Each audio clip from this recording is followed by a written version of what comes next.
one's gonna be a fun one by Fascinating Horror. And when I say fun, I mean it's just an interesting topic. It's a topic that we've all seen people do, and it is pretty interesting. This is gonna be about planking. Planking. Of all things, man. Of all things, man, planking.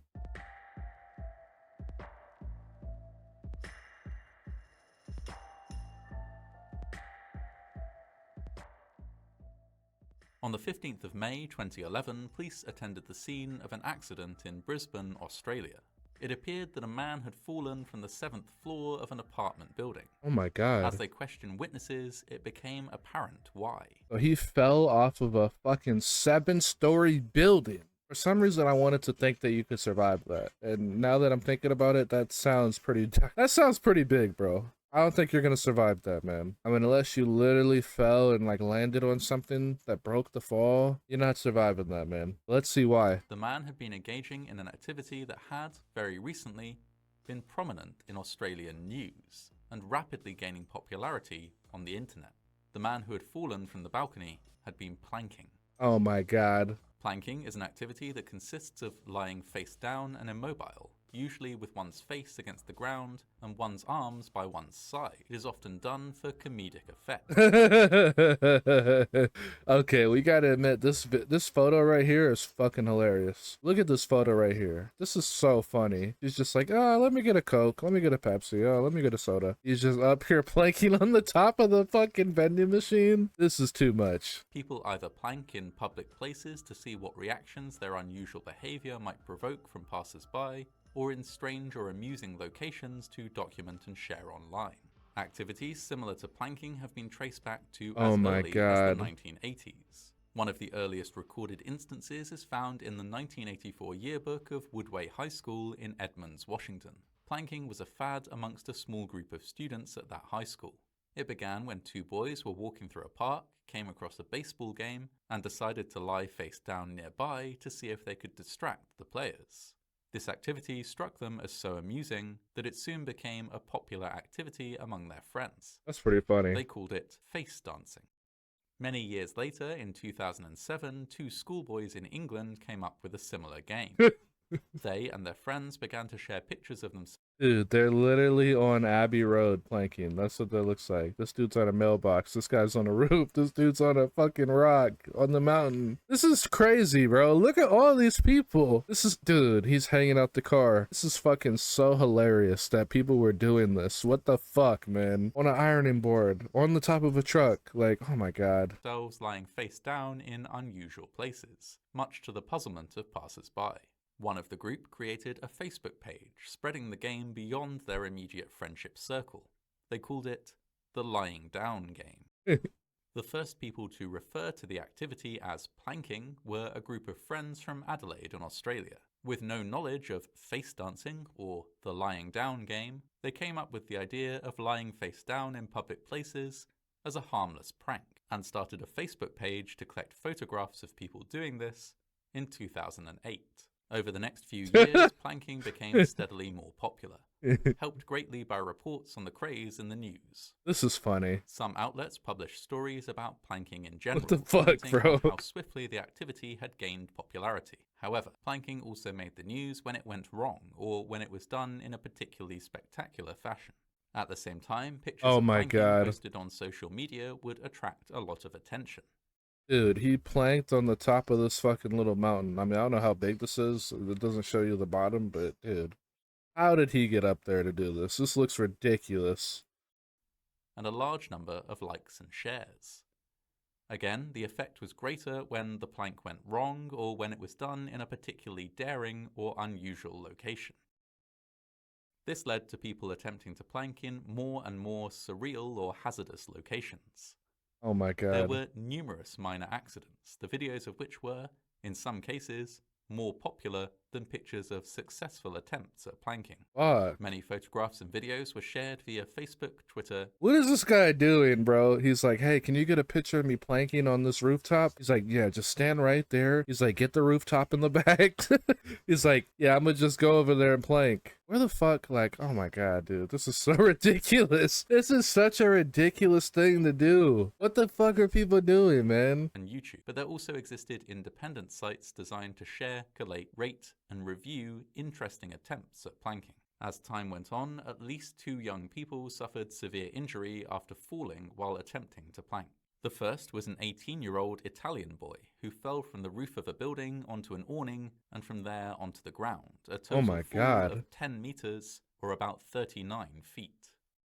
The impact caused trauma to his spleen that ultimately necessitated its removal, leaving him at higher risk of infection and illness for the rest of his life. The second was a 17-year-old American boy who fell from a second-floor balcony, landing on his back after a fall of 7 meters or about 23 feet. Though he survived and recovered, one of his kidneys had to be removed due to a hemorrhage. It was 2011, however, before planking would result directly in a fatality. Shit.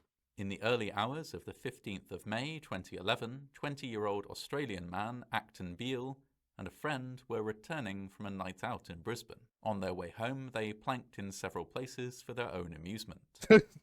Acton had been This guy planked in multiple places just for fun. Like, this trend is so ridiculous. What the fuck, man? introduced to the idea of planking just a week before by a friend who was a member of the Brisbane Planking Association Facebook group. On that occasion, he had engaged in planking in a local park and found the experience enjoyable and amusing. The Brisbane Planking Association Facebook group, like most Facebook groups dedicated to planking, recommended that people planked safely and sensibly. What the fuck? But at the same time had posted pictures of people planking on balconies and in precarious positions before. Acton Beale and his friend got back to a 7th floor unit in Kangaroo Point in Brisbane. At around 4:30 a.m, Acton attempted to plank on the balcony railing of the unit. In the process of doing so, he lost his balance and fell to the ground below. Oh my Emergency God. services were called, but despite working on Acton for 20 minutes, were unable to save his life. Shit. He died at the scene, the first death that could be directly linked to planking as an activity. Damn. The next day, another prominent planking accident was reported by Australian news outlets. Simon Hallam, a 20-year-old plasterer from Inverell in New South Wales, was out with friend, planking in various locations. Witnesses report that he was attempting to plank on the back of a moving car when he fell What and the landed fuck? on the road. The fall resulted in serious injuries that required Simon to be placed in an induced coma. Doctors said that his injuries were severe and that they could not be sure that he would ever fully recover. The driver of the car was arrested and charged with dangerous driving. Wait, After- wait, okay. I thought he was charged with murder or something. Okay, dangerous driving. Alright, I guess.